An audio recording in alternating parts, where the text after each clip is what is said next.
When was the moment you realized your workplace was toxic? Part 2.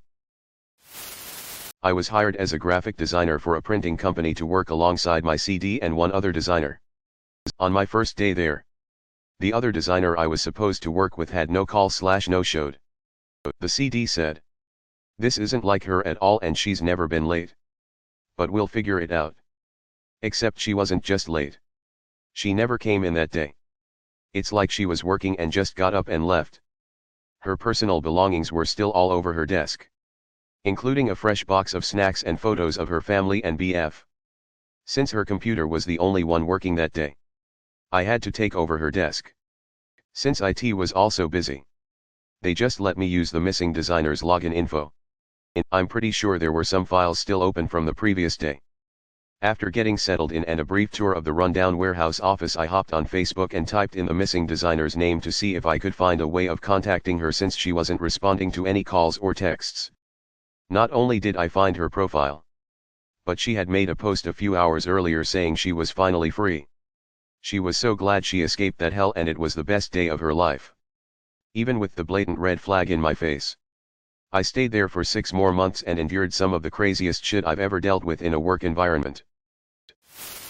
Any company that goes out of their way to push the stupid idea that we're a family to manipulate you into overlooking the terrible treatment you get. It's okay to have companies where people just naturally become close. But it shouldn't be pushed so much into the workplace culture when their actions don't match it. Like the whole "we're a family" BS only comes up when upper management needs people to do stuff for them that they know they're not supposed to even consider given the circumstances. So they guilt trip people into doing that stuff for them willingly. Ugh, it's terrible. Work doesn't have to be just work and you can develop significant bonds. But not everyone has that privilege, and the least that people, especially upper management, can do is just acknowledge and respect that. But this boomer culture is toxic and preys on employee vulnerability. When a boss told me to go to the port to bribe the officials there to release several containers of materials for the hotel we were building, I did not, and neither did that chicken shit. My wife works at a deli that mostly employs people that are either in high school or older retired people that are just bored and want something to do. The disparity of maturity creates a lot of workplace drama. I kid you not. There is some 18-year-old girl who works there with her mother.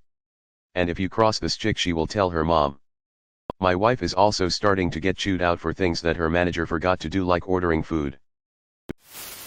I had a job as an industrial engineer that I really liked for 6 years. The guy who made it toxic wasn't even my boss.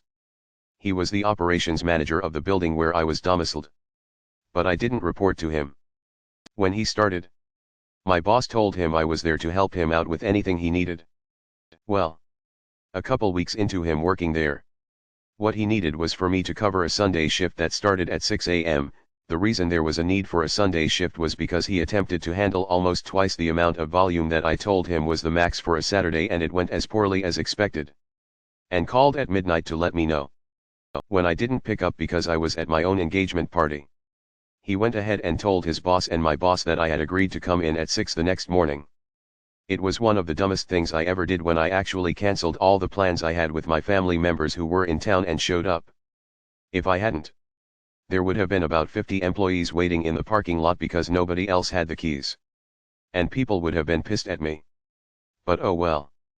At the time, my bosses were putting me on software development projects and working on transitioning me into a software dev role. But within 6 months, I was supervising the operation from 9 a.m. to 9 p.m. MF and 6 p.m. to 6 a.m. Saturday nights, and I had been pulled from all my software projects. I quit to take a software engineering bootcamp and now I am a software engineer. Well, I wouldn't call it toxic exactly. Everyone was polite enough. But I quit a job once when it became clear to me that the task at hand couldn't be delivered on time. And my management rejected the 3 alternative plans I presented. My immediate manager even told me words to the effect of, "I agree that you're right. But I can't sell your plan to senior management." So I told him then there's no point in me sticking around while this project craters. And handed him my badge. Usually I am very good at drawing a line between my private life and my work life. I work an office job, IT. So I know there are people in much worse conditions. But one morning I woke up to go to work and I started crying like a child who didn't want to go to school. First and last time this happened to me. I said fuck it. Went to work and quit. Fuck those guys. They actually made me scared of the work I love and doubt myself. Fuck them.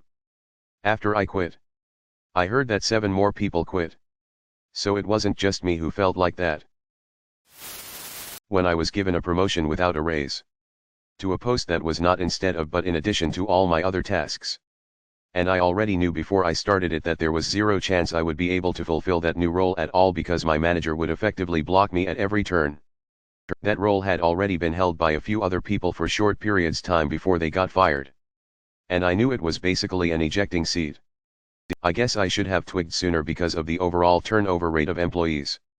And the astonishing number of rage quits. I'm just really optimistic when I probably shouldn't be.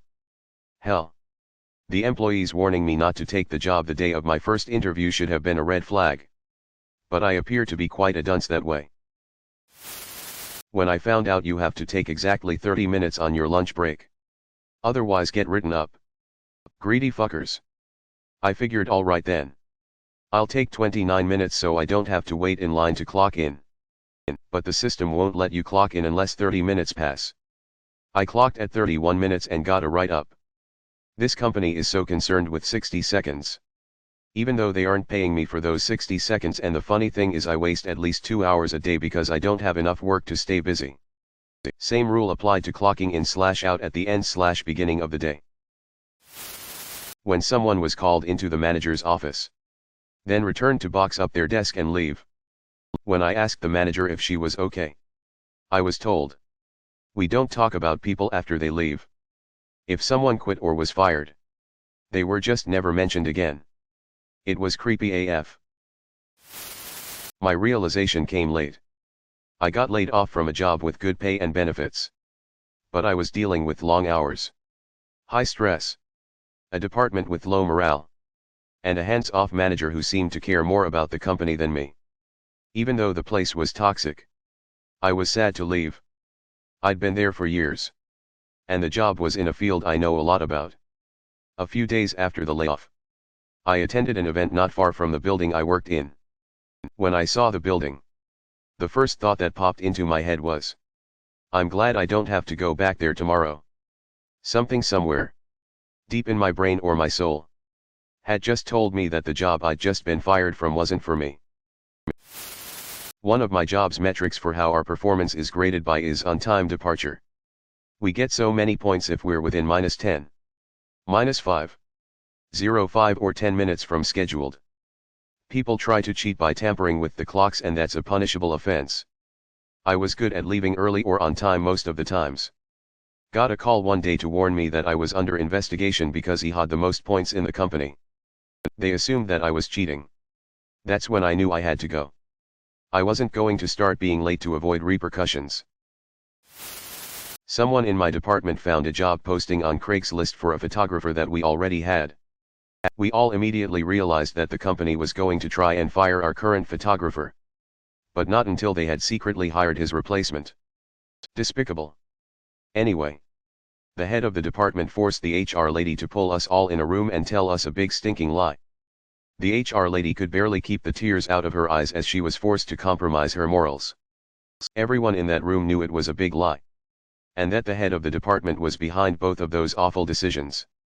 At nearly the same time, this same head of the department called me early one morning when she knew I was alone in the office, and asked me to go grab something off the printer and destroy it without looking at it.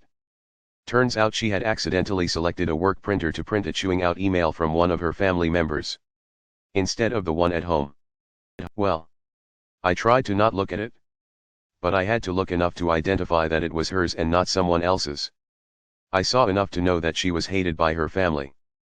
Ultimately, I and a few of my colleagues were fired on the same day.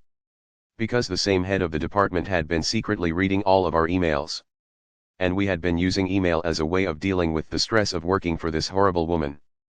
I had said something mean about the sweater she wears all the time. That got me fired. Uneasy face, fuck that place. At first I tried to ignore the signs. I'm a patient person. And I like working hard. I figured every workplace has lazy but kissing employees, and I was happy to be doing challenging work. After about a year, my co-workers were constantly pushing their work onto me, fudging their numbers, and refusing to deal with problem customers, their job not mine. 80% of their time was spent smoking or sucking up to managers. Even when we were slammed. I don't smoke, my break was at lunch. If there was someone qualified to cover for me. But I tolerated it all. It didn't click for me until I watched a new hire literally get bullied out of her job.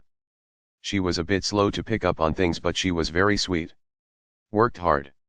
And was 100% honest in every aspect of her job.